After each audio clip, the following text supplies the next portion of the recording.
Welcome back to Straight Facts on Friday. Joined as ever by Lawless, Man Like Don, and of course, Staffy. And show him, Lawless. For everyone who's just tuning in, whether you're watching live or the playback, Lawless lost the big Pick 6 challenge 2 weeks running. This week, he's doing another forfeit. Show him what you got there, bro. He has got the hottest one-chip challenge in the world to do later in the show. You have to be over 18 to buy that bad boy. You have to be over 18 to buy that bad boy. So that's all coming later on the show. So stay tuned. Shout out to our title sponsors today, FanTeam. We're going through our Big Pick 6 teams later as well. If you want to join in, click the link in our description or in the live chat, or scan the QR code on the screen now so you can get your team set up and ready for that section. But boys, lots to talk about today. Lots of big games this weekend. And I'm going to start with Man United. We've got a big one, Staffy. We play Man City. What you saying? Oh, we're getting straight to it. Okay. I thought we were gonna get later to that in the show. Yeah, I mean it's a big game, but it's not really a big game. Get out of the way. Yeah, exactly. Get it out of the way. I think your mic is a little bit muffled. Yeah, Don, your mic ain't coming through right. Yeah, I don't think you're connected to your mic. It's not plugged in, bro. Plug it in. Yeah, but yeah, it's the biggest game of the weekend. It's a big game, but it's not a big game. I'm not gonna lie to you. I don't remember the last time we went into a derby and both of us are shit. You know, obviously over the last few years they've been the better team. And if you go back a little bit more, maybe there was times where we were just closer to each other a little bit. The gap was closer. You know, pretty much every time at least they were going for a league. So we always looked at this game as like, oh, if we beat them, you know, kind of takes away big 3 points from them towards their quest to win a league. But I can't remember ever watching a derby where both of us are bad at the same time. You know, obviously they're still a better team than us, don't get me wrong, and I'm not gonna say anything crazy, but they are on one win in their last 9 or 10 games. We just played yesterday, and the levels that I've seen yesterday from this team, I couldn't believe it. I couldn't believe it. We left with the 3 points, but holy shit, that performance that I saw, you know. So yeah, it's a big game, but it's not really a big occasion. Even Amarim said that in the press.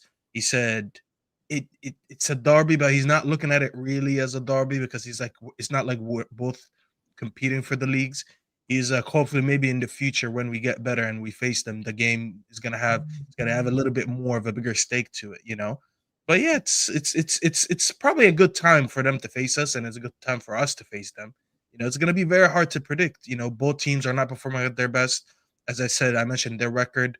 I don't know what our record is. Our record is not as bad, but even our wins, they just don't look that good. So we're two teams that should be a lot better, but they're not.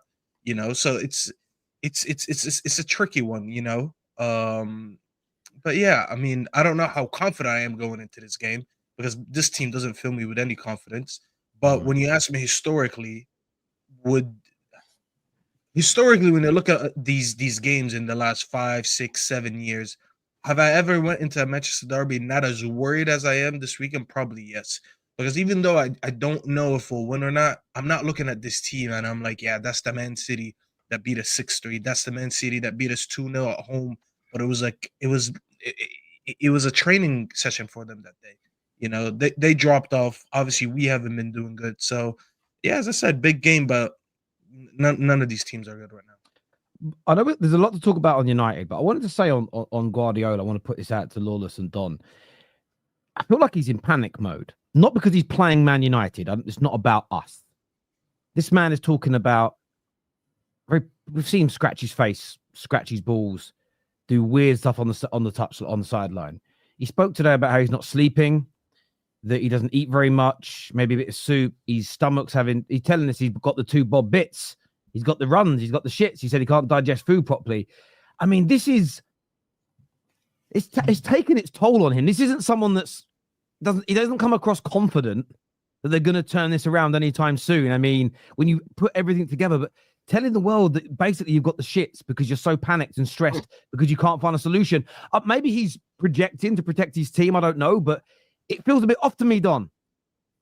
100%, man. You know, we spoke about the summer when they let Mahrez go, and you know, obviously a few of those players go. You know, you had who else left that season? Terry, you had Mahrez left. Who else left? Julian Alvarez left, didn't he? Alvarez No, left. ours left a year later, I think. He left a year later. But even when they let Mahrez go, we was having Sterling. conversations. Sterling as well. Obviously, he was on his downward spiral. But they haven't replaced him at his peak. That's the point. Exactly. So, yeah. So when they were getting rid of these players, we spoke about it at the time. Like Sterling, yes, we know he was on a downward spiral. Laporte, Gundo, Laporte that season. You know, they lost some big players. We spoke about Gundogan, the fact that, you know, he was a player that could just turn up for them when KDB wasn't there. We spoke about Mahrez being able to start for them and still put up numbers for them. You know, now they've replaced them with the likes of Doku, Savio. Obviously, they've gone down the younger route, but these guys aren't putting up numbers. Away from Haaland, you know, you could look at Alvarez. Now they haven't even got Alvarez, bro. You know what I'm saying? So usually Pep normally has a B team that he could go to and do something for him, right?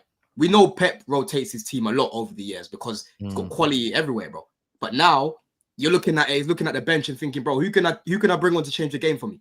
You know, he's not trusting the youth team players. Rico Lewis right now is just getting ragdolled all over the place, bro. You know what I mean? Because he hasn't got Rodri next to him. Yeah, Rico Lewis is not a physical type of player where he can just barge everyone off the ball, you know, keep the ball consistently without being taken off of it. He's not that. He needs someone like a Rodri next to him. He needs big brother next to him. And unfortunately for him, he hasn't got that, bro. That's the reality of it right now. You know, Pep just does not have the players to do what he needs to do and execute a perfect game plan. As much as we look at Pep as a genius, he needs players, bro. He needs these players. You know what I mean? So, end of the day, looking at this game, it's a hard one to predict, like what Staffy said. I think I agree with pretty much what everything that Staffy said. But the main thing I'm looking at for me is I still think Man City have more quality than United. And the fact that they're playing at home as well, I think that's a massive factor right now. If it was at Old Trafford, I'll be saying, yo, maybe United could win this game, you know. But the most I think United can get probably is a draw, I would say. But I think City are probably going to beat them marginally. I don't think it's going to be an embarrassment like what you've seen over the years. I don't think it's going to be a scoreline like that. And if it is an embarrassment, Terry and Staffy, bro, we're going to be having some crazy conversations because I don't think United should be getting battered by the City team right now. No one should be getting battered by the City team right now. And I'm annoyed as a Chelsea fan. When you say there'll be crazy conversations, so first of all, what do you consider being battered scoreline-wise ahead of time? And expand on what these serious conversations will be. I'll say battered. I'll probably say by at least 3 goals in it. You can't be losing by at least 3 goals against this City team. And I'm talking about just the players, Terry, right? Because the system, for me, I can see what Amram's trying to do. You know, I hear what you guys say about Rashford. For me, Rashford, he should go. You know what I'm saying? I'm looking at Amram as well. Who's he going to start in this game? He can't be starting Rashford in that 10. He can't be starting Garnacho in that 10. These sort of players. He needs more quality in this lineup for this game, bro. But yeah, we're going to be having some uncomfortable conversations again if you get battered, because I don't think you should be getting battered by the City team, bro. I can't lie. Yeah, I agree with you. I agree. I'm just trying to understand your version of batter, just so we're on the same page. I agree. What I find interesting about this match, I think it's the team that scores first that wins. And if you look at Spurs have 1 win in 8 games, and that was when they smashed City 4-0. If you look at the performances before and after that game, the City wins almost like an anomaly. If you go back and watch that game again, City had some early chances in that game and they didn't score. When you look at Tottenham and when they concede at the moment, if City had taken those chances, they might have won 3 or 4-0. And it's almost this element of both those teams at the moment that they're so vulnerable that I agree with you. Nobody should be getting beat by them. You might concede in the game, as an example. You did with Spurs yourself as a Chelsea. You conceded, but you should be able to beat them. Obviously, we're not as good as Chelsea, and we're not as good as Arsenal or Liverpool. These teams that have beaten Man City. But I do agree that we shouldn't be going into this game fearing, and we shouldn't be going into this game worried about getting battered 3-0, 4-0, 5-0. That shouldn't happen. It really shouldn't, because you've actually, what's so funny about this, Terry? You've actually got more of a balance in midfield than them right now. That's the fucked thing, right? You've actually got someone that can play. If for example, if they had Casemiro, we know Casemiro hasn't got the legs right now, but at least Casemiro will be able to break up play for them, right? If they had Ugarte, for example, at least he'll be able to break up play for them. This is what I would do in the game. Like that right now. But what I would do in this game, and I don't know about Staffy, honestly, what I would do is I would start. I would put Ugarte and Casemiro as the two holding midfield players, just to make it so difficult for City to create. We're obviously going to have 5 at the back when we're defending because of the wing backs. So you cut out there, you crowd the middle, so it's hard for them to create, and it's difficult for them to have room on the outside. But then we just need to make sure that we have 2 or 3 or 4 players in the counter that got some speed. So Ahmad, obviously, I think Rasmus after the goals he scored yesterday. As long as we've got 2 or 3 players, you've got a bit of maybe Malacia and Delo in the counter out in the wide positions, put a bit of speed into those counter attacks, and they're going to be susceptible to it, City, because they've been susceptible to counter attacks to every other single team. So that's how we beat them for me. I think we have to pack the midfield. We have to be hard to break down. And if we're hard to break down and we stop them from creating lots of chances, we know they're nervous about anybody that runs at them. Anyone that runs at them, anybody that attacks them, they're vulnerable. Man United genuinely have a chance to win this game. I'm not saying we will. I'm not saying it's easy because Man United are sitting 13th in the league. However, every single team that's played City, I would say in their last 15 games, has had the opportunity in the match to score multiple goals and beat them. So the minimum I expect from Man United, is for us to make it very, very hard for Man City and to have chances to win the game. We have to, not because City and Pep and it's where they are now in this moment. So yeah, I expect us to go there and give it a real good go. If we walk away, as you say, losing 3-0, 4-0, don't create any chances, there's going to be an inquest. There has to be. I agree. Yeah, that's what I'm saying. And before Lawless comes in as well, that's what I'm looking at, Terry. Like, if you concede first, are your heads going to drop, or are you going to have the mentality of Amorim, bro? Because Amorim's not a joke, man. Yeah, most of these players are going to be gone in the summer, for me. The attackers even, right? Garnacho and that, Rashford, these men are going to get binned. You know what I mean? But I'm looking at mentality as well for this game. How are Man United going to bounce back? Because for me, like last season when we'd go down, I had no confidence we'd come back.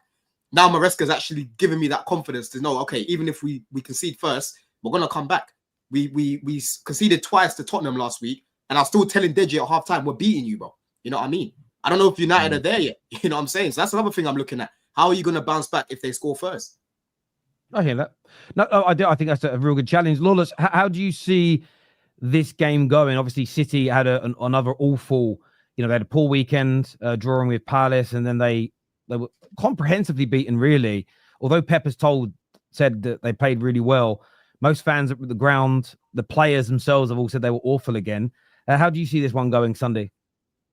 Yeah, I think it's a fairly unpredictable game because of how sketchy I think both teams' form has been. Like, Man City have been nowhere near to their levels, but they're able to pull out a result and beat, say, Forest 3-0, who are at the moment a much better team than Man United. Man United, it's a weird one. I didn't see who is it? How do you say the name? Victoria Beckham, bruv. Yeah, Victoria Plzen or whatever. Yeah, like I think from what I could see is that Man United did have a lot of the ball as usual, dominated, but it just, struggled a bit, I think, to put it away and fully put them to the sword. And some of the chances that were missed were egregious. And that's the thing, like, you're going to have to be clinical when you get those chances, especially if you're talking about how the way that you want to play, Terry, of frustrating them, soak up the pressure, hit them on the break. And that is going to be interesting because we did see how Man United set up against Arsenal, and you did go a lot more sort of conservative, pragmatic in that game, and frustrated Arsenal, I think, quite a bit, to the point that they had to use the set pieces. Now, Man City don't have the same set piece threat, so it will be interesting. I know you didn't score in that game, so it'll be interesting to see if you go into that game with the same approach or go toe to toe. I feel like this is a game you could go toe to toe. I think it would. Yeah, listen. I think you make a point there. I don't think that's going to be. I think the plan will be absorb and counter, but you never quite know what City's days. If City keep giving the ball away easily, then we might end up having more of the ball and feel more confident moving forward. But equally, we're gonna have a lot of chances against them. They're one of the worst transition teams in the league. Let's not even joke about that. They're generally horrendous. Dunn made a very good point. He said we're not playing that great, but the only thing is they have more quality in us. If I'm being honest with you, and if you're being honest with yourself, since Amorim came into the league, Manchester United have been a better coach team than Man City. So he's actually doing a better job coaching than Pep. Okay, this is not actually a bad take. Like, if you're just being honest with yourself, watch the City games and watch the United games. Manchester United are currently a better coached team. They're not a better team in terms of quality, but in terms of coaching, we do get set up better than them. We don't concede the amount of chances as them. We don't get opened up in the midfield and the backline like them. So yes, that element, when you look at these things, this is why this game is a little bit unpredictable, because you're looking at it, what's going to prevail, the coaching or the quality? Yes, you can look at the City team and you're like, yeah, they're a good team. They have the quality. In 90 minutes, they could do exactly what they did to Forest. Just for 90 minutes, they look like the City of old. But right now, they're not playing like a good team. They're not a good cohesive unit. And the chat can cry all they want. They're already saying, oh, what are you talking about? A team that has 1 win in 10, you cannot tell me that they're a better coach team. They're not actually coached well. I look at United versus Forest as an example. Yes, we lost to Forest, but did we lose because of the coaching or because of the players? Look at the players when we played against Forest. They could have if you would have just picked up the ball and threw it in the back of your net as a United player, it would have been the same thing. Because we conceded, I remember saying this on the match reaction, we conceded 3 goals on a 0.6 XG. That is not down to coaching. You watch United yesterday, watch our transitions. Our transitions have improved a lot. And Emery spoke about that. He spoke about the starting point of our transitions, where he tells players where to be when we don't have the ball. So we are better equipped when we get the ball to go on the transition. You look at City. Why do people troll Kyle Walker every week? It's because he's mainly getting cooked on transitions. He cannot. Gundogan as well. Sorry? Gundogan as well. Yeah, their whole team is getting cooked on transitions. So when you look at the coaching, I trust Amorim to put a good plan. I just don't trust these players that even if we're playing better or if we're not conceding a lot of chances, that we're not going to lose. That's the issue. I cannot trust that if we go on another 3-on-1 chance, running at one of their defenders, that we're going to make the right pass. Or we're in the box like Mount had the ball and like Garnacho had the ball and like when Rashford had the ball, that we're gonna score these chances. These are the things that make the game a lot more unpredictable. I could predict that we're gonna set up well. I do predict that our backline and our midfield are not gonna look as bad because we don't get opened up as much as we used to anymore. The chances we concede and the goals we concede, most times than not, it comes down to individual errors. And you look at City on the other side, I'm not going to lie, they don't cater to their backline anymore. They really don't. I actually feel like, and listen, Nubbin said that a lot, and Nubbin is probably the one Man City fan that I respected his opinion more than anyone. And that's no disrespect to anyone. I know he's an analytical guy, and I listen to some of the things that he says, and I agree with him. The way that they're setting up, most times than not, Pep doesn't know what he wants to do. And more times than not, he's not setting up the team correctly or picking the team correctly. And he's struggling the best to find his best 11 at this moment. It's going to be a big game. It's going to be a tough game. I do think we're going to set up better than them. But as I said, I don't know if we're going to take our chances if they get or not. Are we going to get chances? I do think we're going to get chances. Are we going to score? How would you set up in attack then, bro? Because personally, for me, Rashford cannot be in this 11, bro. Right? Rashford, until he leaves, Rashford should not start another game for us. The only time Rashford ever starts a game for us again, it's because we're rotating and we need to rest someone.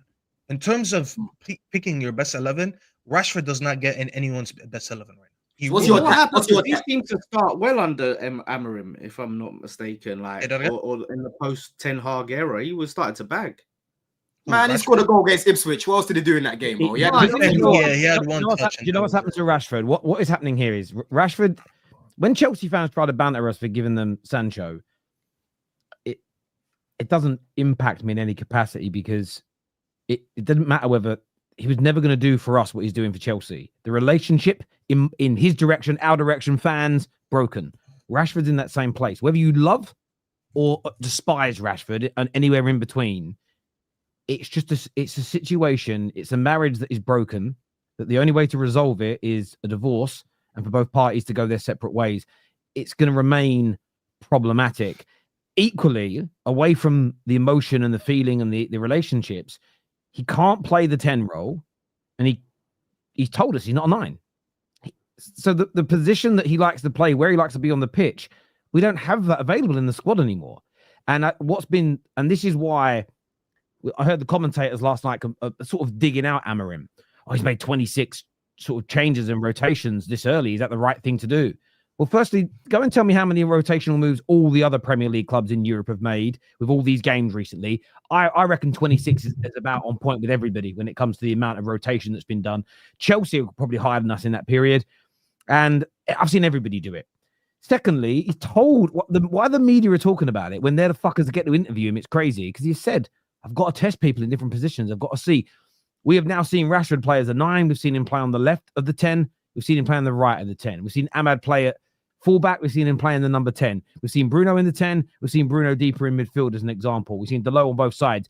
We haven't seen Mazza actually play as a wing back yet. I still want to see that and see how it goes. But we've seen multiple players used in different kind of positions where we want to see him tested, what works well, what doesn't. And the one consensus I think that most Man United fans all agree on is love him or loathe him, Rashford shouldn't be playing, as you say, unless it's for rotation.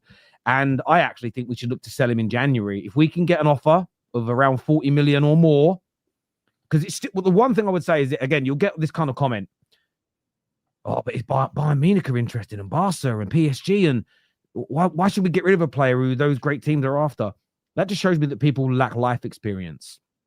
And I still think there's a player in Rashford. I think what he needs is a change. I don't think he's a dead player. Some people do, and that's fine. And he'll go to PSG and he'll either do well or he won't. It doesn't really, as a Man United fan, the debate about whether or not he is a good player or a bad player is irrelevant to me. He's a player that has to go, irrespective of how good or bad I think he could be in the future here or somewhere else, because I don't think he's going to deliver for us. And it's a shame. I would have loved to have seen him turn it round, even just for the whole of this season, get back to what he did a few years ago and bang 30 goals in, because it would help us. But I cannot see. It was moments yesterday where things weren't coming off for him. And you can see shoulders down, head down, dejection. And I just think to myself, we've got to cash in on that. And if somebody is willing to drop 40 mil on him, take £350,000 a week off of our books, then we can reinvest that somewhere else. Because at the moment, an academy player will only do as bad as him, if not better. And it doesn't cost you as much money in the short term. Because Rashford right now, he's a lame duck when we play him. And I hate saying it. I feel almost disrespectful to him, but I've got to be honest. He's a lame duck. He's a passenger. He's a problem for us when he's on the football pitch. I would rather a young academy player be given an opportunity in that role than Marcus Rashford, because he can only do as bad, but then you can move him on. It doesn't cost you very much. Paying £350,000 a week for a lame duck, we've got to get rid of that AS. Out of all the players that have got to go, and there's a lot of them, for me, Rashford has moved to the top of that list. And if we can do it in January, got to move him on. And for someone that said nobody will pay 40 million. Who's the leaker, boys? Who's the leaker? Who is it that's been leaking, snitching? Do you know what that is? Do you know what that is? I'll be really fucking blunt. It's all just a load of bullshit with a bunch of nameless, faceless accounts posting shit with their betting company. Not that I have an issue with betting company sponsors because we have them, but with their betting company sponsor over pictures, trying to create. In my opinion, they are all fake.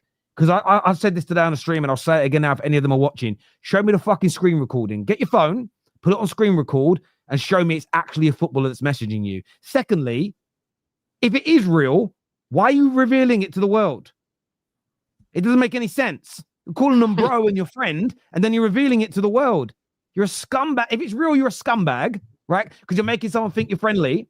But I think it's fake. It is just that all I'm saying is we used to go on the internet now. You can go on the internet now and make fake interactions for DMs and tweets and posts. It's all available. Because I've had people's videos taken down on YouTube before. Some guy put this thing up and he made all these fake tweets about things I hadn't ever said 3 or 4 years ago. And he was an idiot though, right? Because these fakes look good other than he left in the bottom corner where they rendered on the website. It had the name of the website rendered in the bottom corner of the pictures, right? So the video got taken down for defamation. But that's all these things are. There is someone leaking information, but I saw 3 different types of screenshots last night. One saying it's Ahmad, one saying it's Garnacho, one saying it's Rashford. So I was just like, fuck off. I mean, you're missing going back to the... You're missing hold on, Lawless, before you come in here, bro. There was someone, we used to get leaks at my club, and then when that person decided to go home, you know, their leaks ended. You know what I'm saying? We're not doing that. You know what I mean? Listen, mate, that's your club. All I'm saying about Man United is this. Those accounts that have put all that out there, it's just a load of old... Until you show me some real evidence, I couldn't give a damn. And personally, I saw that the formation was leaked on Twitter 10 minutes. 10 minutes before the official announcement came out. The fuck's 10 minutes? If it's coming out the day before, fair enough, because the other team can look at it and go, okay, well, we can work on it. But 10 minutes before the official one comes out, the fact anybody had any energy for that, I found it weird yesterday, bro. What is the motivation though behind leaking that? Like, say you are a Rashford or Garnacho, any player, and you're sitting there going, "Oh, this is the formation we're playing." Like 10 minutes. I'll tell you what the motivation could be if the theories are true. The motivation is, I'll make friends with some big, powerful Man United aggregator accounts. I'll give them a bit of information about transfers or starting lineup so they look credible. But then when I need a little bit of positive PR and for them to like share some videos of me and say what a good game I had, even if I didn't, those big accounts will do it. That's the theory. The reason why I push back against it is I've had accusations this week that I'm on the payroll of Ineos. I wish I was. I wish I was getting paid hundreds of thousands. But no, I would never do that. That's not the way I am. Is it because you've been buying the Ineos shampoo, Terry, that you told us? Is that why? And I've bought the hand wash, the shampoo, and the detergent for your clothes. It's very good. Really, really good. It smells great. Like when you hang it up to dry in the house, like because you don't put it outside much winter, whole house smells beautiful. It's like an air freshener as well. It's very, very good. Check out Ineos's home care products, people. But it's more because I condemn them for 2 or 3 things they did wrong, but I praise them for 2 or 3 other things. But you know what the world's like? I would say there's a good 20% of the world now that are very noisy online, who are heavily polarized. And unless you believe everything they believe, they want to attack you. And instead of just saying, do you know what? Terry sees it, or Don or Staffy sees that differently from me. The amount of things that get created that you're on the payroll, you know this person, you know that person, you're being paid to say this. That it's the new weak way of debating. So rather than debunking somebody's opinion, you just say you're on the payroll. It's just weak. Apparently, Paulie was paying me as well last season when I was talking about the positive things. Exactly. But then you get comments like this: Terry protecting United for 12 years non-stop. But this is just nonsense. How could you say? I'm going to say this, and I don't care how arrogant it sounds because I can't think of a better way to phrase it. I am the only Man United fan with a prominent platform who for years had advocated that every single fan boycott the club financially. How on God's green earth is that fucking protecting the football club? How on God's green earth? I actually look at it as protecting it from the point of view that I think if we'd have done that 6-7 years ago, we could have forced these rotten owners out sooner. But how is that protecting the football club? I mean, you just no disrespect. I know you're probably just trying to banter. But that banter, I hope your girlfriend's not in the room because she's going to leave you right now, bro. She's going to see your name on the screen. She's going to know you did it. And she's going to be thinking, I should have gone out with his brother instead. Do you know what I'm saying? So don't write things like that, man. It's so bad. The banter is awful. But Terry, you glaze Ineos blindly. But that isn't true either. Because I criticised the appointment now of Dan Ashworth because they did get it wrong. I've criticised the ticket increases. I criticised the Christmas bonuses. Those 3, I criticised when they kept Ten Hag in the summer. So Twisted Bubba, I like you too, bruv. You've been here a long time. But I'm going to say this really harshly. You're fucking lying, you mug. Why are you lying? Like, this is the problem with your debate. You just lies, my man. Just lies. That name kills me every time. Twisted Bubba. What? Please tell us. He's always in my chat. I call him Twisted in the Head, Bubba. Because it's not. He is a mad guy. Like predictions for the game, though, gentlemen. Predictions for the game. What you going with, Don? I'm going to say 2-1 City. Okay, let me ask you another question, because it's not that I want a different answer. That's your prediction. Who do you want to win the game, genuinely? Oh, well, of course. Listen, ideally, United right now, because you men are far from us, you know. Man City, they're not playing well. They're not playing like title contenders, but I want to build that little gap. You know what I mean? That's business as usual needs to come back, Terry. Because I remember the days they had Benjani and these men and Stephen Ireland and Richard Dunn. I need it to go back to those days, bro, when they were getting battered by Middlesbrough. You know, so if you man can do us a little favor, and then next week you go back to being same old United. It's hilarious that you say that. Like, you're City from like literally like 10 years before, by the way. So no, we're not. No, we're not. We weren't in Division 2. We weren't in Division 2 before Roman came. Before Roman came, we were still winning trophies. We're still a top 6 club. Man City was just in the league. How many league titles? We didn't win the Prem. We didn't win the Prem, but we weren't as far down as Man City. We actually had some credentials, bro. You know what I mean? So go do your research before you try. You were Tottenham you were Tottenham. That's what you were. You were Tottenham before. Whoa, it's a shame that Roman didn't buy you. You know what I'm saying? Sorry to burst your bubble, Lawless. You know what I mean? No, anyway, listen, it's not sorry. I'm just saying the way you're talking down on Man City, like they need to go back to where business as usual. Why don't you go back to business as usual? Bro, we were never that low. We were never that low though before you Roman were low came, though. If I look at your league finishes year on year, how many years did you get top 4? Thank you for making this all about you guys. Yeah, innit? No, I just, you know what I mean? It just rubbed me the wrong way. How he's got no awareness. No, bro, because we weren't in no Division 2. We weren't in no Division 2. See, his mic muted. We're not battling. Good. His mic gave up on him because his mic not near him. Top 6, like I said. Can I ask you a question, Don? Do you reckon? Do you hand on heart, right? Time for some honesty here. Do you think if Roman never bought Chelsea, you would have picked Chelsea to be your club? Bro, a funny story. I'm glad that you asked me this. So no, the answer is no. Then let me tell you some history now. Yeah, I listen. I became a Chelsea fan because I was gifted a Chelsea top from God knows who. I don't even know who gifted me that top, and that was before Roman came in. Yeah, I need to find that picture, Terry, because you see me. Yeah, and if Chelsea got relegated, you would have dashed that top in the bin. Chelsea top on.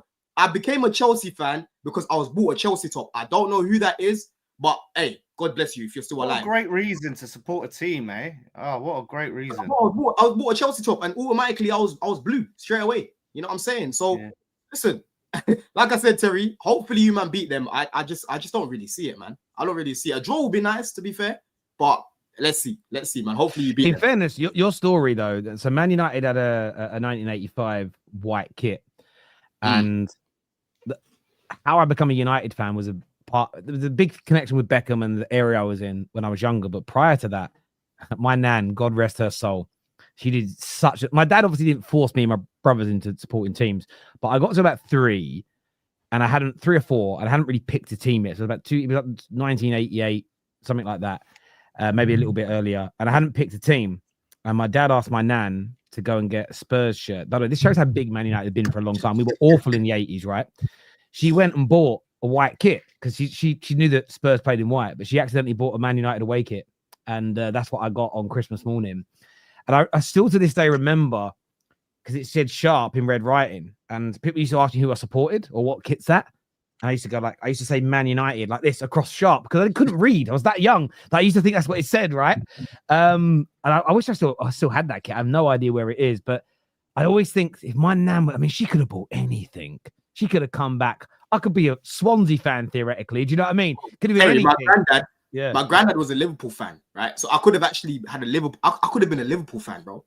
That's literally how I became a Chelsea fan. I was bought a Chelsea top. But I don't know by who. I picked Arsenal. I remember my dad laughing because at the time Spurs were seen as like better, and I remember him giving me. I remember being really young and him teasing me. It's never going to work. And then just in the we started winning some stuff, and then the early 90s when the Prem started, we started winning everything. I always remember thinking, yeah, this is great. So, I mean, I was always called a glory hunter. Spurs, Arsenal, Man United. The one team I haven't heard from a geezer from East London is West Ham.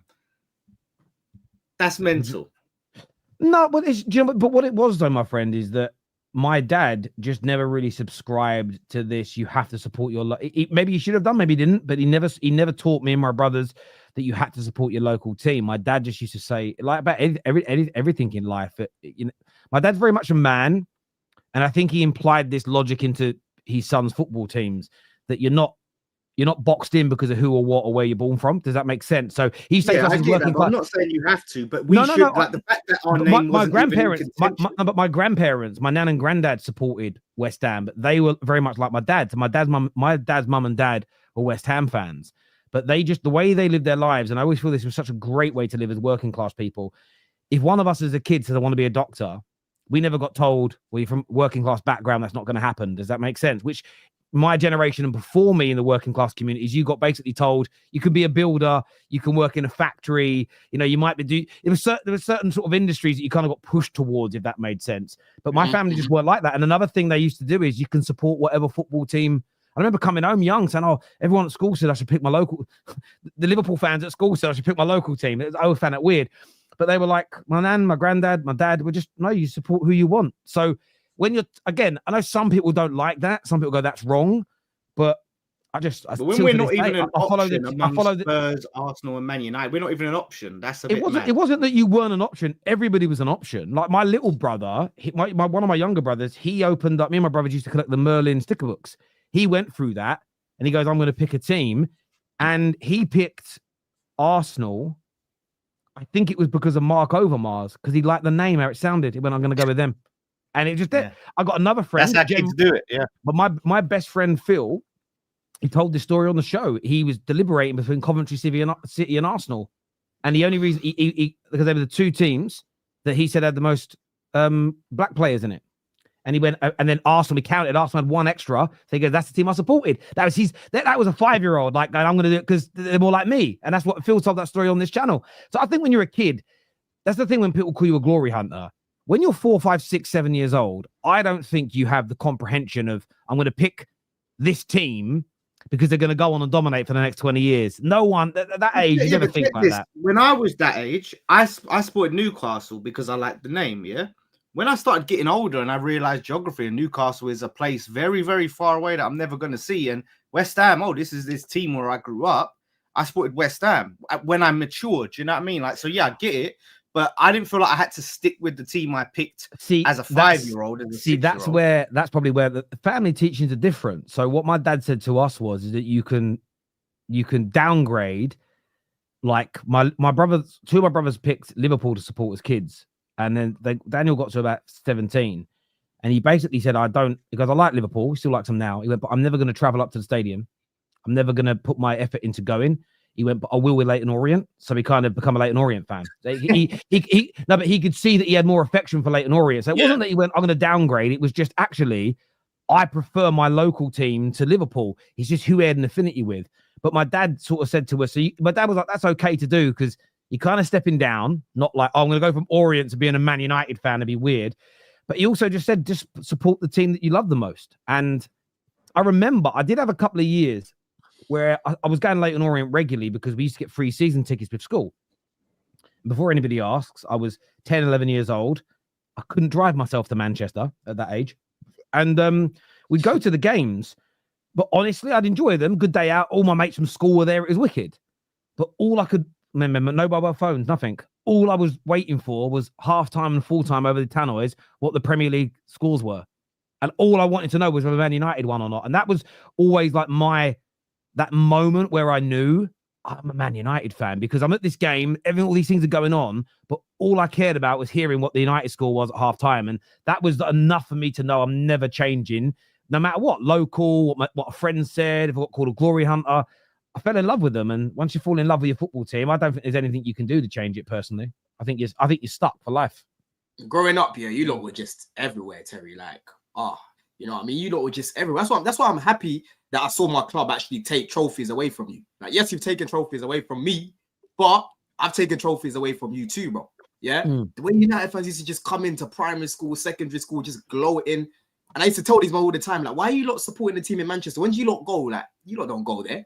Well, yeah, I've been there once. I've been there. Someone told me the other day, I've seen it. Someone told me the other day, I've seen it from the car park. I've seen it from the fucking car park as well, bro. You know what I mean? Some of them have never been in there, bro. It's crazy. Staffy's been in there. They don't even live in the country. That's what we was dealing with growing up. Bare United fans from London that were just never down to go Manchester to go watch their club, bro. And that's why for me, I'm glad I support a London club because I could just go to Fulham Broadway, right? I ain't got to travel far to get to games, man. It's long. It's long. Big up the London fans that do it a lot. No, man. it's. Do you know what it is? Like for me as well. Like when I always loved United and I love football, but I was also when I got into like the martial arts. Football took a step back simply because most weekends I was competing and most evenings I was training. So it was very hard to watch the games. And again, this is how old it was. I'd record things on video cassette and then I'd get home and watch it and do everything else. But then I moved to Manchester to be part of a different martial arts school and part of Team GB. And I lived in the city. And then I loved the club, but then I got the bug for it like you wouldn't believe. Because for the first, people always see there's loads of Man United fans in London. Like if I go through my whole group of friends, there was like, as a kid growing up, there was one other lad that supported United and he never came out. He's a bit of a weirdo, to be fair. Most of my friends didn't support United. So moving up there, suddenly I'm surrounded by Reds, could get to games easier. And even if you just went to the pub to watch a game, it was just, I used to love it because suddenly it was like, fucking, it's full of Man United fans. Brilliant.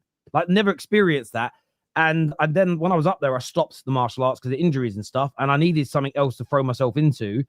And it was like, well, I'm just going to start going to football even more. And yeah, I just loved it. Absolutely loved it. And yeah, when I moved back down south, like traveling up for every other home game for a few years, that was hard. I'm not going to lie, but that's why we created the Devil's Bus, which is how this YouTube channel then started. Because we got a mini bus that we used to drive up in. We started like filming ourselves on it, like singing and doing silly things. And we created a YouTube channel called the Devil's Bus TV. That YouTube channel is now this. So Bro, that's why I respect guys like Roms. You see Roms, bro. He goes Liverpool. You know, this guy goes a lot. Yeah, he goes to a lot of Liverpool games, man. I hear you. I see him in the chat as well. So score predictions though. Big up Roms. Score predictions, Staffy. What you going with for this game? 2-2. 2-2.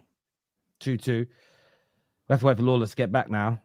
I hope he's got milk. I hope he's got milk available. But a few people have been asking. He's doing the chip challenge at the end of the show, so stay with us to watch him eat that thing, bruv. It's going to be great. Who's scoring for you, Staffy? Who's scoring for you?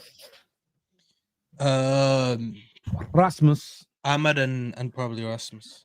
I hope Rasmus gets a brace. Probably Bruno. So I can. I know Ahmad is gonna get on that transition. I can't wait. I want to see. Your best player, you know, that's crazy.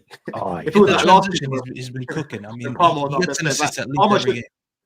shouldn't be our best player. Palmer shouldn't be Chelsea's best player, but he is. And Ahmad should not be United's best player, but he is. He is.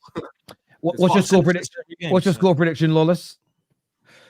I'm gonna go 3-1 City. I'm gonna say. I think it will be one of them where I could see a draw. To be fair, I could see a draw.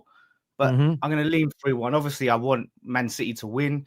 We've got a chance to go above Man United this weekend after Monday with 1 point behind you. So, yeah, that'd be a good result for us. I hear you on that. Viewers, give us your score predictions.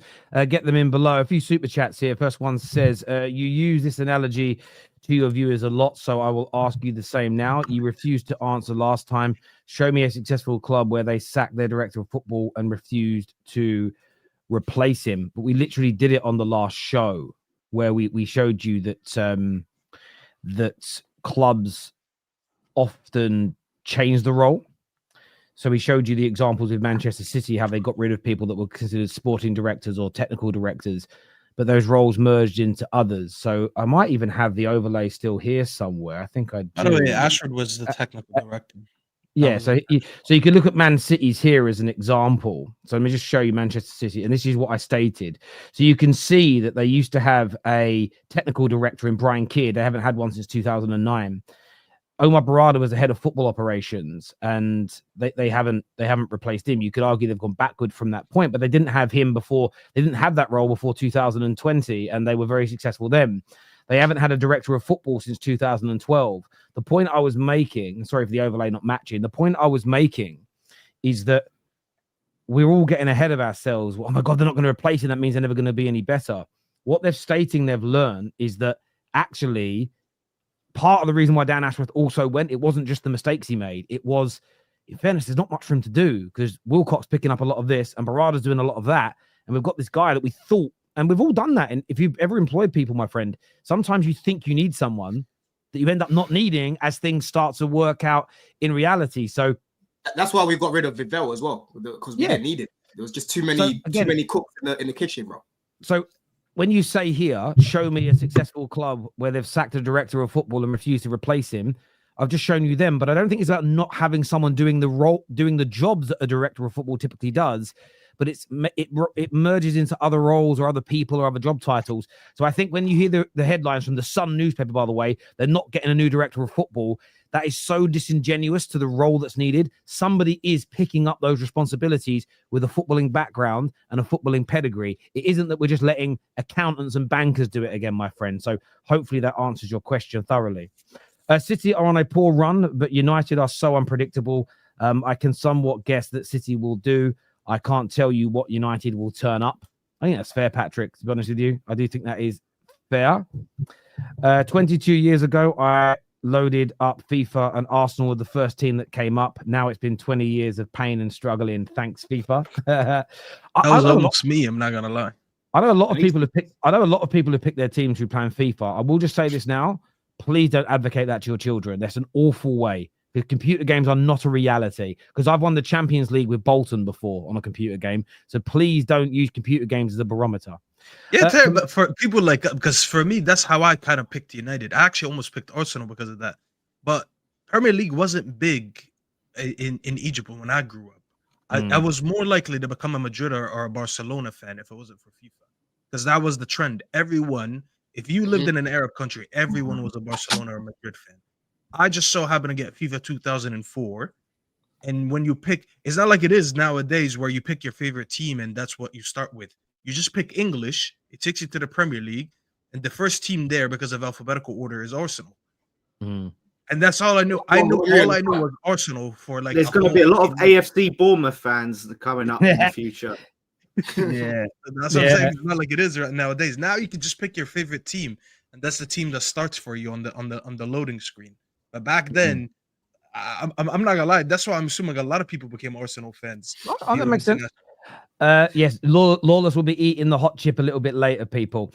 A few other subjects before we get on to that. Arsenal, very good night in Europe. They probably should have scored 3 or 4 more goals.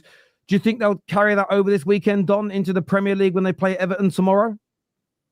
In all honesty, I haven't really watched much of Everton this season, man. But it looks like they're struggling again. You know what I mean? Sean Dyche, we know how he is in terms of how he sets up his team. But I reckon Arsenal are going to deal with them, man. Everton haven't looked great. The games that I've caught here and there, they haven't looked great, in all honesty, man. I look at their team. They've got what's that guy that they just bought? The winger, the black guy, the mixed race guy. I think he's mixed race. I forgot his name. I think he came from France. He looks quite good, to be fair. But Arsenal playing at home, they tend to deal with Everton. So I reckon they'll beat them. It should be a comfortable one. Yeah, he looks like a baller. He looks like a baller. That him. But away from him, there's no one else I'm really looking at. Yeah, they better whoop Everton. Go ahead, Lawless. You speak. No, I was gonna say McNeil's been decent for them this season. He's been someone that I think could be a threat for sure. So out of them, like you say, yeah, and then it depends if Calvert-Lewin's available and what Calvert-Lewin turns up. They're just one of them teams, you know what I mean? Whether Dyche could shithouse a result against Arsenal will remain to be seen.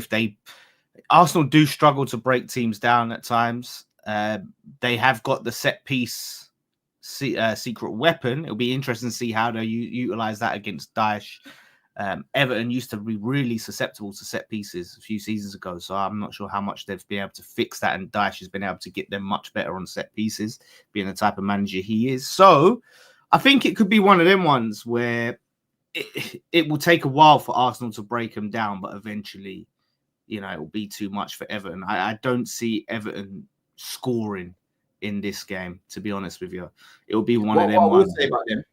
What I will say about them, Lawless, is if there's anyone to deal with any sort of set pieces, it probably is Everton. Yeah, that's what I'm saying. They're tall and they can score them themselves. Do you think they might try what Monaco did and keep 3 players out the box? Because that seemed to kind of throw Arsenal a little bit. I mean, Arsenal dominated that game, but it was interesting watching that technique. They just kept 3 players up near the halfway line, and Arsenal had less players in the box. And I suppose there's less players in the box, less confusion, maybe.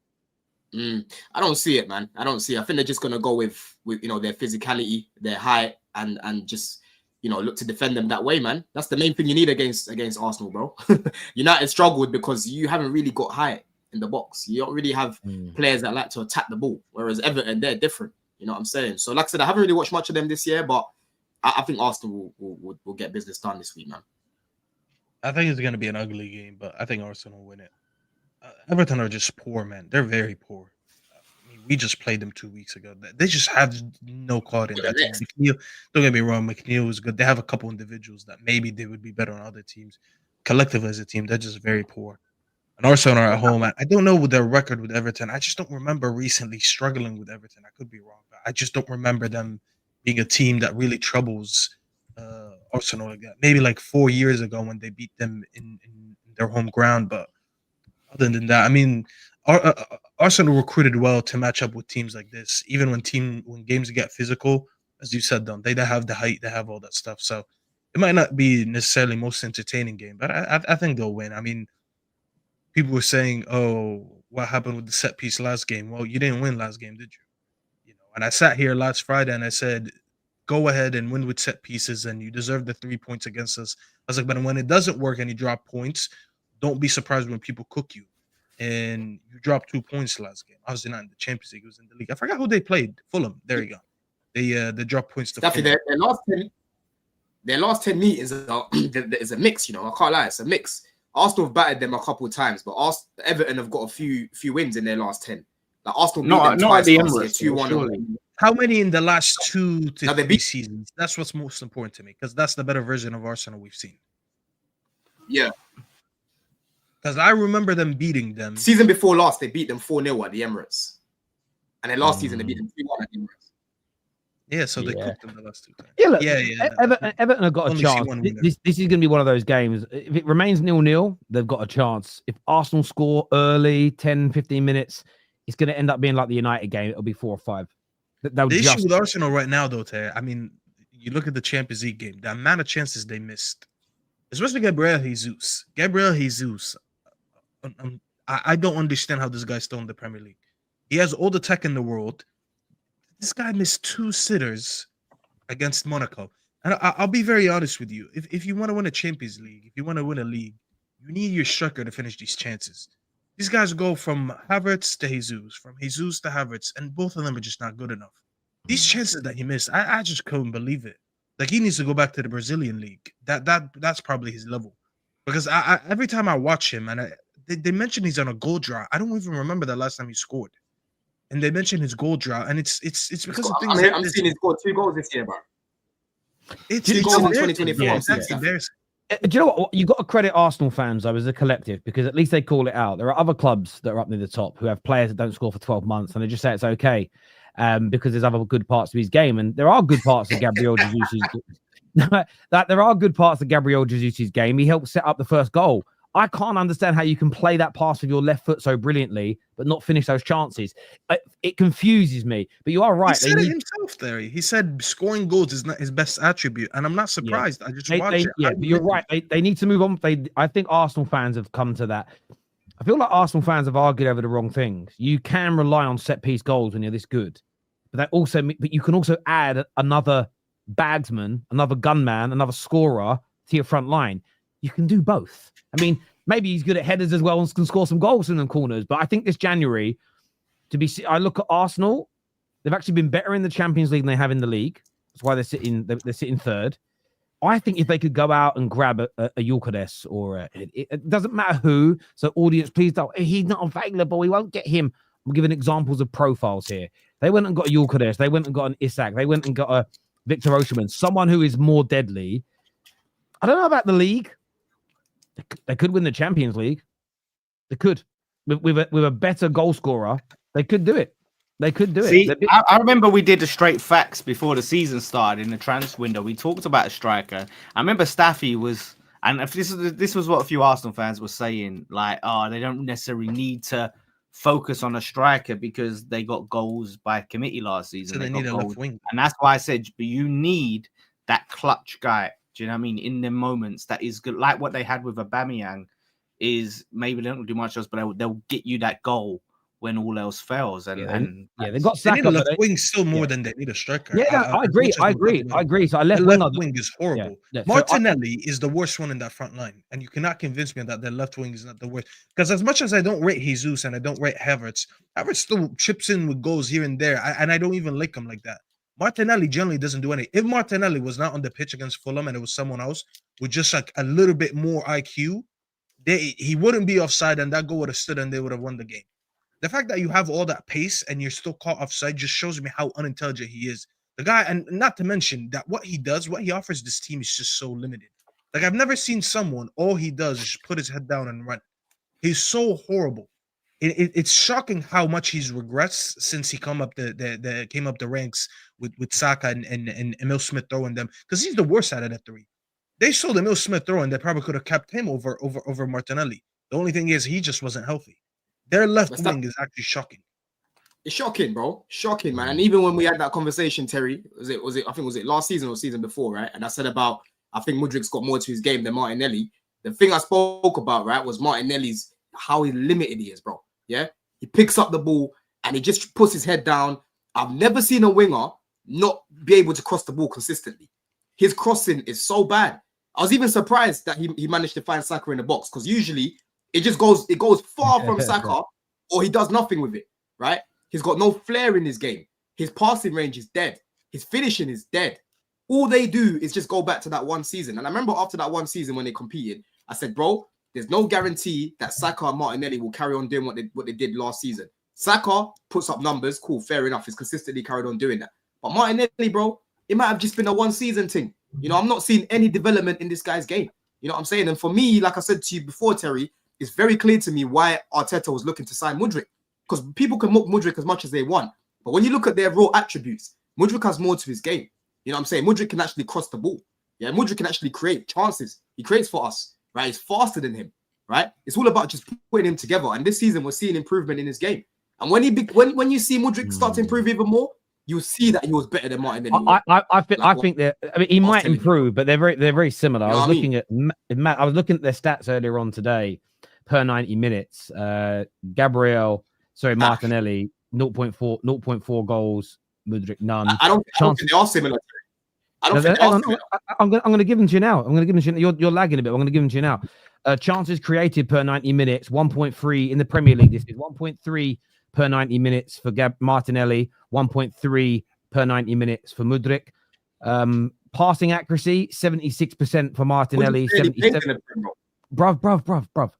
77% for Mudryk, 76% for Martinelli. Crossing accuracy, 21% accuracy for Martinelli, 14% accuracy for Mohamed Mudryk. That's this season. We look at last season. Played, bro. Why are you trying to compare what they're doing in the Prem when Mudryk's barely played, bro? He's been coming off the bench getting Mickey Mouse minutes in the Prem, bro. He's mainly played Conference League. He's barely played in the Prem. But you can't compare the stats of Martinelli in the Premier League versus the level you're playing against in the Conference League. That's disingenuous. No, but even last season, I told you Mudryk had a decent season last year, bro. But the problem that was happening was you'd have a good game and then he gets dropped for Sterling, bro.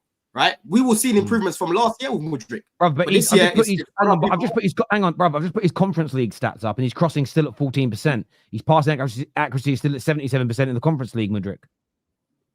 Bro, you need to. So why was it last season then? When Palmer was creating our chances, you know how creative he was, right? The person that was creating the second most chances behind Palmer last season for us was Mudryk, bro. Right? And when you actually watch our games, I'm not saying he hasn't created chances. I just think they're both average players. I just don't think they're. I'm not saying you're wrong about Martinelli, but I don't think Mohamed Mudryk is his player where there is clear blue water. They're both. Mudryk has a better skill set to develop there. I think that's what he's trying to say. I think he does have a better skill set to develop, and that's fine. It's fine to have a better skill set, but he ain't applying it. Exactly. It's a micro penis competition, in my opinion. For me, like I've said, yeah. What I'm going to say about this, right, is in a few years or in a few seasons or whatever, you're going to go back to the conversation and say, do you know what? Fair enough. You know what I mean? There's more they can get out of this guy. And like I've been telling you, Terry, for years now, if this guy went to Arsenal, he'd be a lot better than what you're seeing right now, because he would have been coached by Arteta in a better team and a better structure. This is the first time he's actually had a proper coach, bro, and he's improving, like I've said. You know what I mean? Just the other week, those Chelsea fans debating starting him against Liverpool, I think it was, right? So, boy, Martinelli, for me, he just reminds me of the Rashfords, these limited wingers, you know what I mean, with barely any tech. You know what I'm saying? Fair enough. I mean, I don't think he's good enough for your club. I would, if I was a Chelsea fan, I'd rather start George on the right left than Mudryk, to be fair. I think Terry. Yeah, Sancho's in my 11. Sancho's in my 11. For sure. Sancho starts, but I'm saying if it ain't Sancho, I'd rather pick the youngster Tariq George than. Oh, come on. You're taking the piss. You're taking the piss now. Oh, you think Mudryk's better than George? This season, from what I've seen, he's been better than him, yeah. I think there's a much higher ceiling. I like Tyree George, but I think the higher ceiling with George. I think he does the simple things better. I think there's a better player in there. You got to remember, Mohamed Mudryk's nearly 24 years old. He ain't a baby. Yeah, but go. Yeah, but you can't look at it like that, because his experience isn't that of a 24-year-old, bro. Right? Before he came to Chelsea, he's 24. This guy got loaned out. He got loaned out twice in Ukraine, right? To a team called Arsenal in Ukraine. Yeah, he might have playing in a league that's not even. I don't think they're even in the top 10. Do you know what I mean? So you can look at Saka, for example. Saka's not even 25, and he's got the experience of 30-year-olds. You know what I mean? You can't really look at the age. You got to look at their experience. Mudrik's experience before he came Chelsea was that of a 21-year-old, of a reserve player, in fact. His experience was shit before he came he Chelsea. isn't getting the game time for you for one reason and one reason only, because he just isn't good enough. Yeah, because there's better players ahead of him, and that's fair. Yeah, he's not. Yeah, like I said, he's not good enough. It's To simple start, as yeah. that. I don't think he's good enough to start. I think he's a good bench player. I think he's a good squad player. I think Chelsea need to cash in on him and do better. He is not. There we go. That's my opinion. That's yours. There's a few more comments here. Mudryk got 5 goals and 2 assists all of last season in the Premier League. Martinelli already has 2 and 3 this season when he's playing badly. Martinelli has been poor, but stop with Mudryk. Bro, Martinelli absolutely stunk last season. Yeah, go speak to many Chelsea fans. They'll tell you Mudryk will have a good game, then he gets dropped again for Sterling. That's what Poch kept doing. He ain't getting picked this season either, is he? Rashford will cook on that. The thing is, you could cook Martinelli because you're right about how limited he is, but you're choosing the wrong hammer. You're choosing the wrong size hammer to hit the nail with, bruv. I'm not, bro. You were trying to tap a little nail into the wall to hang a picture. You're trying to use a sledgehammer, and you made a massive hole in the wall, and you've ruined it. I haven't ruined it. I haven't ruined it. I'm telling you, Terry. I haven't ruined it, bro. I told you this from time. And it's so funny because so many people this season have been saying, yo, you're onto something about that Mudryk and Martinelli thing, you know. I swear down. Because they were calling me crazy before. Even now, some people will call me crazy about Martinelli, but Mudryk is no better. It's just, you shouldn't have gone with him. I'm telling you, if Mudryk went to Arsenal, the guy would have been cooking and he would have been starting ahead of that fake Brazilian, bro. I'm showing you. Maybe. Usherman is great. Utd will be cup tied in the Champions League. I don't know if that it used to stop once you got into the knockout stages.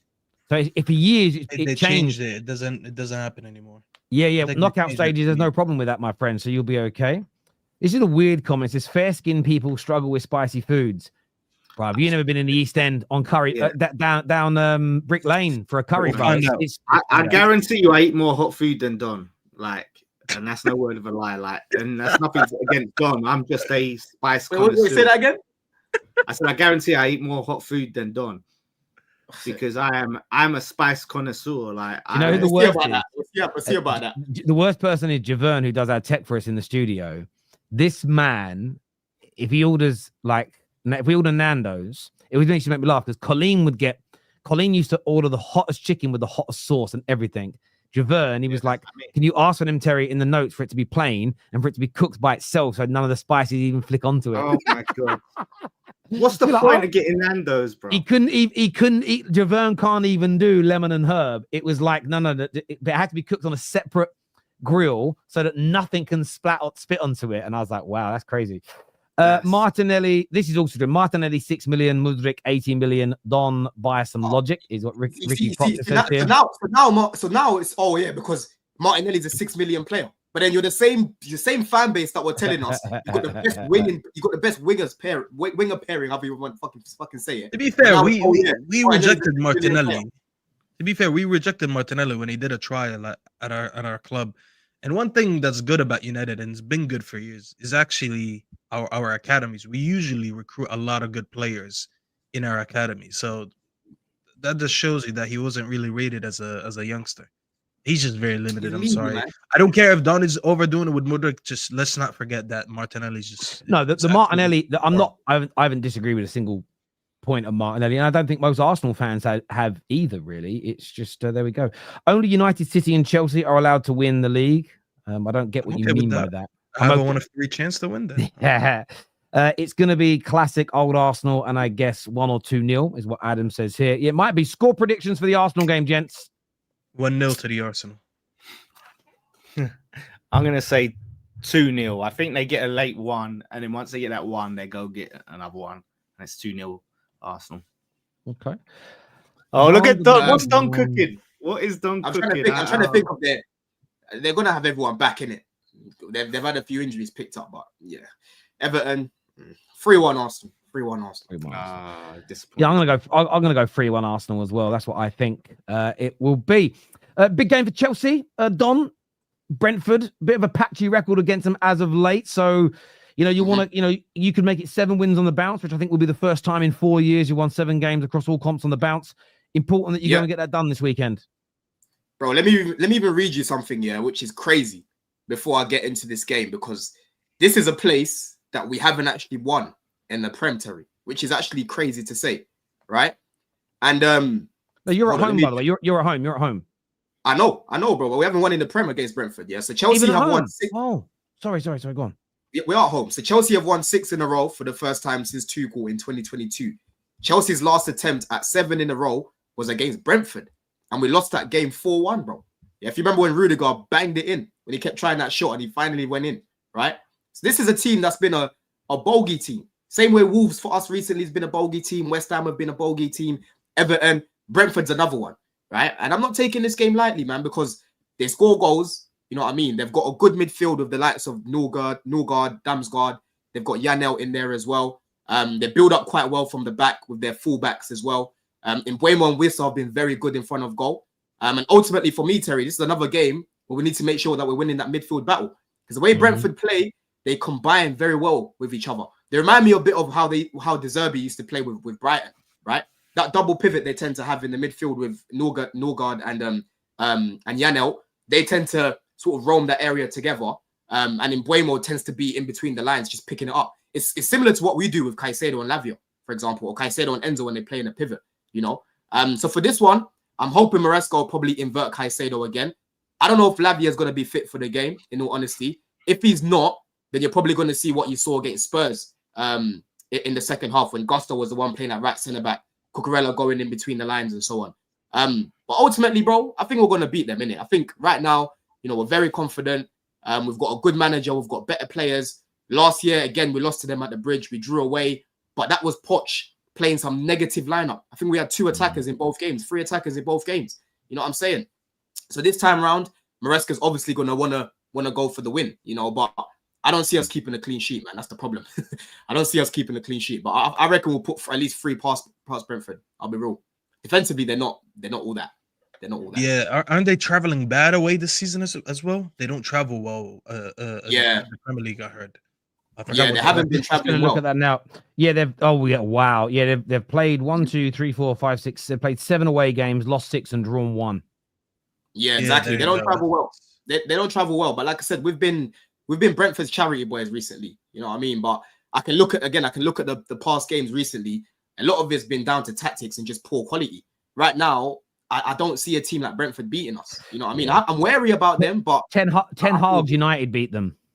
So. Yeah, exactly. They were terrible when they came to Old Trafford, man. I can't lie. That game, they were bad. The way they were playing, just even lacking intensity. Mbeumo was shit that game as well. Was it Maswari that marked him in that game? Or was it Dalot? Might have been. Yeah.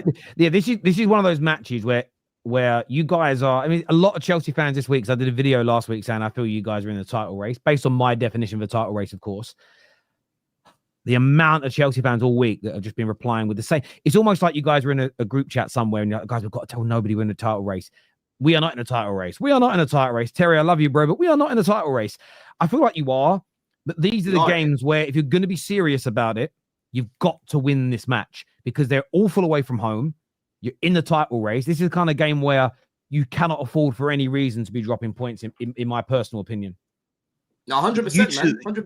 Like I said, we need to start. You ruined the game, Terry, by the way, for these guys. The fact that no one wants to claim they're in the title race, I just find it embarrassing. I'm not gonna lie.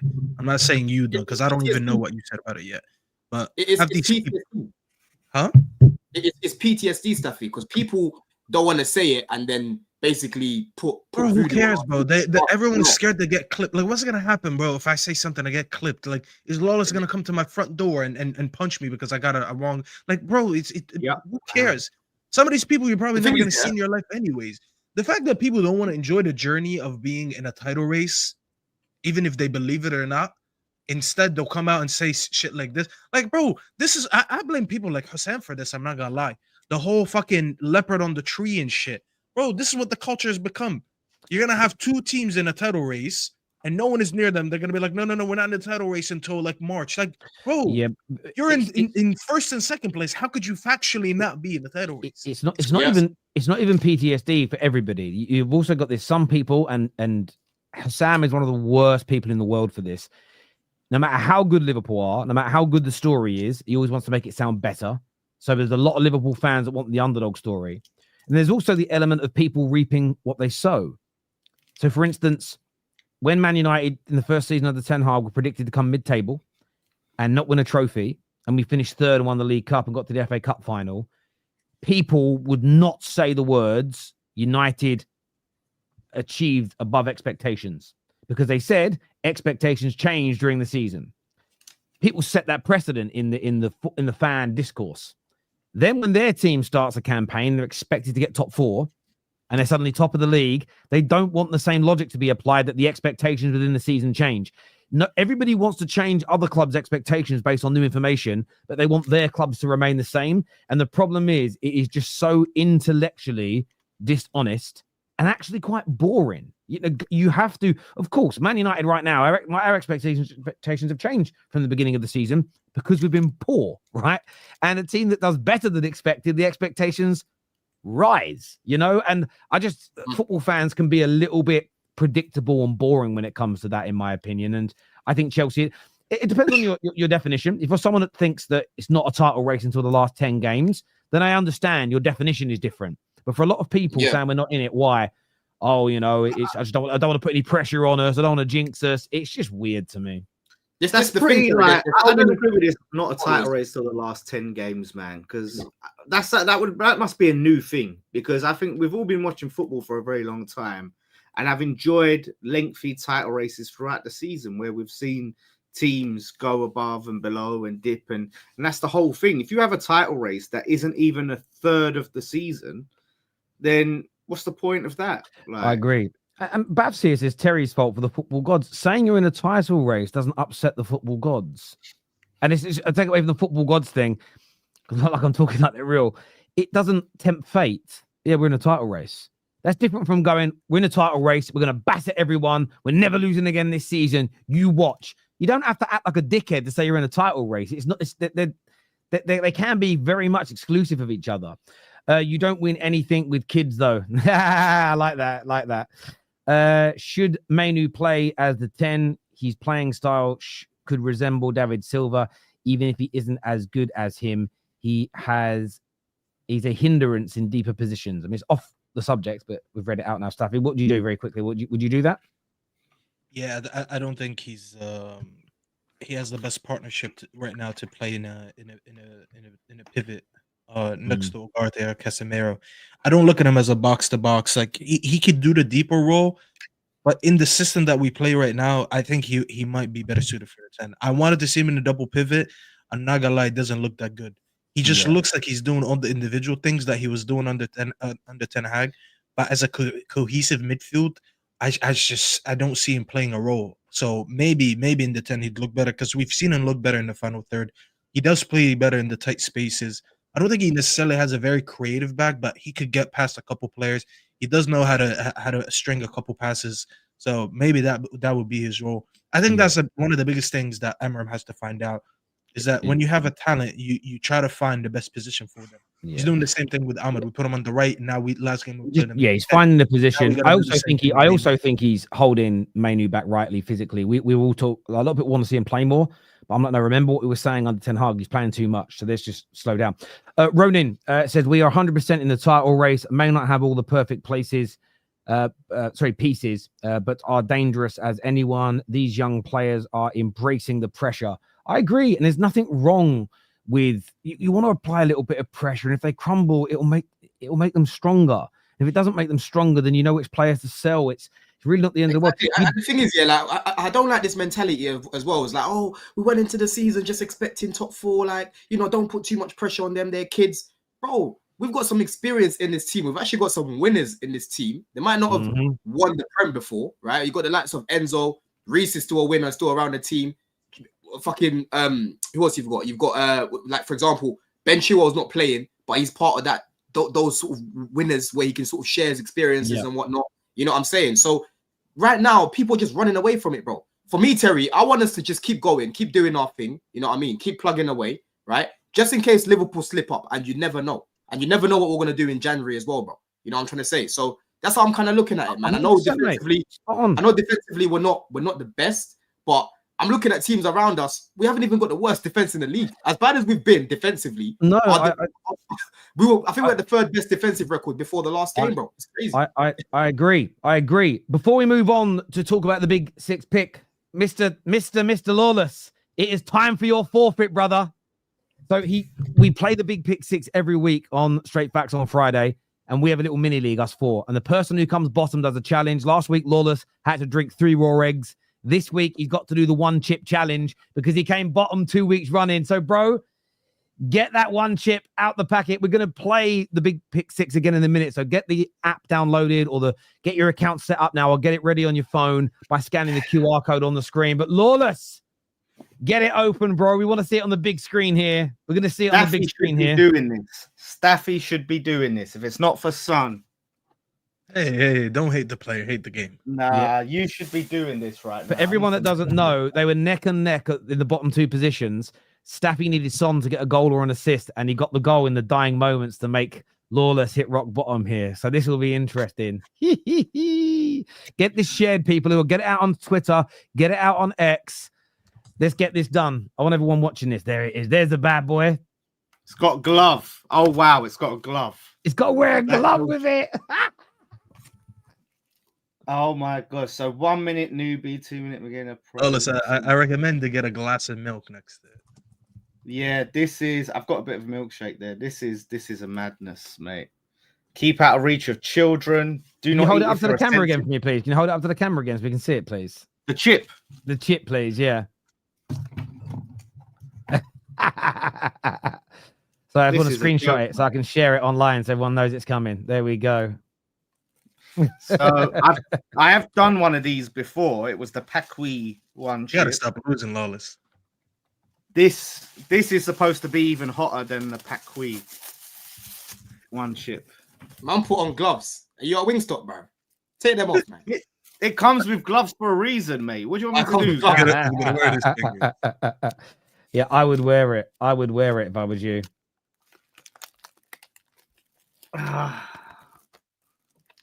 I'm not looking forward to this, man. Yo, chat, spam some chili peppers in the chat right now. For Yeah. Staffy should be doing this. It's a joke, Hey, man. leave me alone, bro.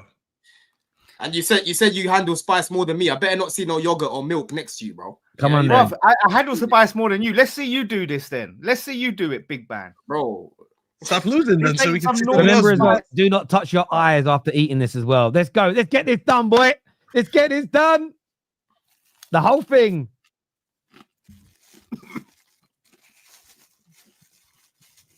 Straight away. It tastes like shit. Oh, How did it feel in your mouth? How did it feel? Hey, yo. it's like needles. It's like eating needles, bro. It's like it's like it's like eating. It's like eating needles. It's like it's really stale. I can't swallow it. Get it to- Hey, yo. Staffy should be doing this shit, man. Don't worry about me, bro. You're dying and you're thinking about me. Don't worry about it. Breathe. Oh, mate, this is gonna build. I can already tell it's. You can't swallow it, Lawless, yeah?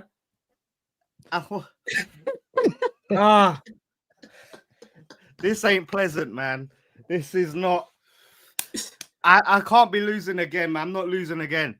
That's what happens when you pick guys like Caicedo for fantasy team, bro. You drink eggs That and was you eat 2 fruit. weeks ago, you prick. No, man, I've just been stabbed in the tongue. Bruv, how am I supposed to talk about FanTeam bets? Here we go. Bruv. We love it. Drink your eating milkshake. Drink a bit of milk. right Drink a bit of now. milkshake, bruv. Drink something. Drink some milkshake.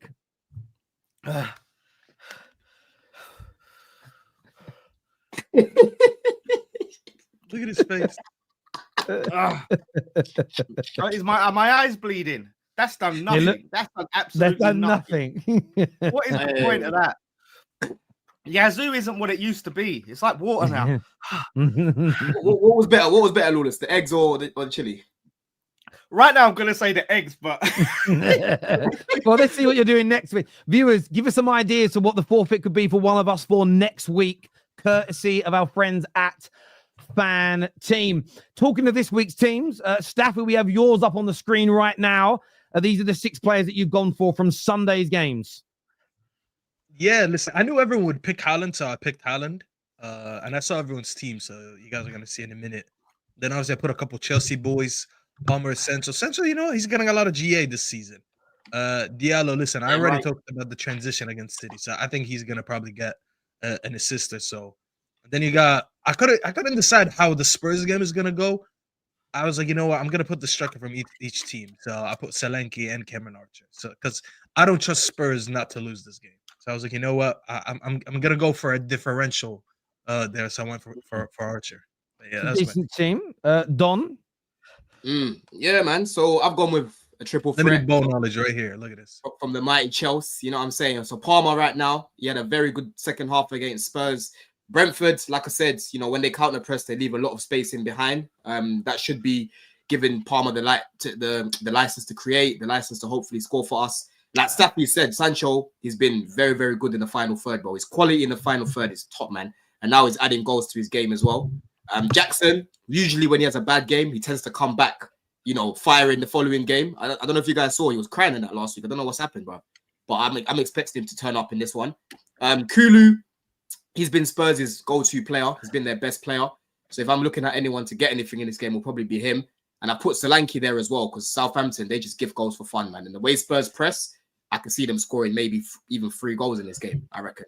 And Haaland, I put Haaland there as well because I think he'll probably get something against United as well, man. I hear that. I'll do mine next. And Lawless is still in bits. I put Solanke in because I agree they concede a lot of goals, Southampton. So he's in there. Haaland, I think we've all done it. So I just threw it in there because if you guys get points off him, so will I. I fancy Haaland to nick a goal in this game on the counter-attack, though, against Manchester City. I put Pedro into there as well. Good amount of form. Big teams looking at him. And then I put in Palmer and Jackson because I think that Brentford are going to leak goals.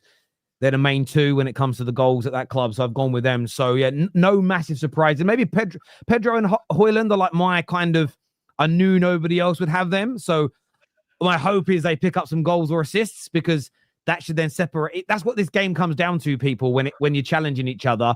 You end up with 3 or 4 that are the same. It becomes about the outliers and how well they do. Xerxes, I went the first week we did this. I put Xerxes in and Xerxes got a brace. As soon as I saw Xerxes get a brace and he got an assist, I was like, I know for a fact that I'm not coming bottom. Lawless, your team this week, my friend. Yeah. Son, I've given him a chance to make it up to me. So I put Son in because he owes me one after screwing me over. Kulusevski, obviously, been good. Palmer on fire. Yeah. Pedro, another one who let me down last week. Hussam convinced me to give him another chance. You can't talk right, can you? I can't. Hussam, you that's on you, mate. Solanke, Haaland, yeah, man, they're gonna do their thing. This team better not come last. I swear to God, I will go mad. I will lose it. Viewers, we don't know what the challenge. What's the forfeit going to be, ladies and gentlemen? What's the forfeit going to be? Give us some good ideas. We've done some eggs. We've done the 1 chip challenge. Is there 2 chips in that packet as well? By the way, no, there's only 1. There's only 1. There's meant to be 2 in there. I'll pay for 2. Oh. Yeah, I'll check with Amazon and see what they're saying. There's meant to be 2. But yeah, viewers, let us know what you think and what you. I'm just literally checking my Amazon account now because I'm like, you bums. Imagine they were both stuck to each other and Lawless ate 2. It feels like I've eaten 2. No, it says they've delivered 2 to your house. I think another one's been delivered, by the way. I think the second one placed. I'll hold that for Don. Since Don is the big man here, thinks he can handle it. Let's see Don. Yeah, so the one you've got is the one. There's another one I sent you that has 2 in it. So because they ended up both being delivered to you. So we've got a couple spare. You've got a spare one at your house we can do. What are people saying in here? Wax an eyebrow. Jesus Christ. Carolina Reaper. That could be a good one. Well, this is Carolina Reaper. Reaper. What about something like a fermented egg? Oh, no, I've done an egg, man. Oh, mate. Someone said we're rivals top. I ain't doing that for the whole show as well. Impossible. Impossible. Bruv. We need to figure it Go out. to what about go to a Diddy party? Yeah, That Well, is a all joke. because we all know that it's going to be you again.